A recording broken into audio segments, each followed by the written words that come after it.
ঘড়িতে বাজে এখন 6:30। আমি সকাল সকাল উঠে গেছি। দেখো সকালে বাইরের ওয়েদারটা কত সুন্দর লাগছে। আর আমি এখন স্নান টান করে নিয়েছি, করে নিয়ে মুখের মধ্যে মাখছিলাম ময়শ্চারাইজার, তো সেটাই আমি ক্যামেরার সামনে দেখাচ্ছিলাম। তো তারপরে আমি হয়ে নিয়েছিলাম দেখো পুরোপুরি রেডি।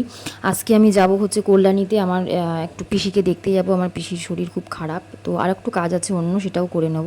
তো বেরিয়ে পড়লাম। দেখো উঠেছি আমি অনেক সকালে 5:30, স্নান টান করে 6:45-7টার মধ্যে আমি বেরিয়ে গেছিলাম। আর এই কল্যাণী এক্সপ্রেসওয়ে ধরে নিয়েছি। রাস্তাটাতে দিয়ে গাড়ি চালাতে এখন যে কি আরাম, কি বলবো। তো ওই যে বেরিয়ে গেছি যথারীতি। তো অনেক দিন কল্যাণীতে, মানে যেই জায়গায় আমি আগে অফিস করতাম, অফিসের যে রাস্তাটা সেটা আমি ওখান দিয়ে যেতাম গঙ্গা পার হয়ে, সেটাও তোমাদের আজকে একটুখানি শেয়ার করব। আজকে বিগত 5টা বছর হয়ে গেছে আমি ওখানে যাইনি। 5 বছর পরে আমি কল্যাণীর ওপর দিয়ে যাই, কিন্তু ওই জায়গাটায় আমার মানে যাওয়া হয় না। তো চলো সেই জায়গাটা তোমাদেরকে আজকে আমি দেখাই। তো এই যে সেই কল্যাণীর রাস্তাটা, মানে এটা হচ্ছে কল্যাণীর রথতলা। ঠিক আছে, রথতলা থেকে যে মগরার দিকে যে রাস্তাটা গেছে ত্রিবেণী হয়ে, গঙ্গা পার হলে যে ত্রিবেণী ওপাশে, সেইখানে আমি গেছিলাম। আর মগরাতে ছিল হচ্ছে আমার অফিস।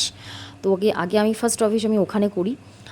তো এই যে দেখো সেই রাস্তা, মানে আমি তো গিয়ে যথারীতি চিনতেই পারিনি, মানে পুরো অন্যরকম হয়ে গেছে। আমি যখন মানে কাজ করতাম, চাকরি করতাম, তখনও এই জায়গাটা কাজ হচ্ছিল। ওই দেখো ওই পাশে যে ব্রিজটা দেখছো, তখন থেকে কাজ চলছে, মানে বিগত 5-6 বছর হয়ে গেছে।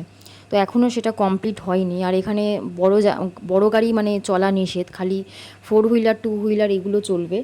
আর ওপাশ দিয়ে বড় গাড়ির জন্যই আর কি করা হচ্ছিল, ব্রিজটা এখনও কমপ্লিট হয়নি। আর এখানে দাঁড়ালে না অনেক দূর তাকালে, যেহেতু গঙ্গা, একটা মনে অপূর্ব শান্তি আসে। যেহেতু এখানে এখন ব্রিজ করে দিয়েছে, না আগে বহু দূর অবধি গঙ্গাটা খুব সুন্দর দেখা যেত। কল্যাণীর ফেভারিট আমার পরোটা খেলাম।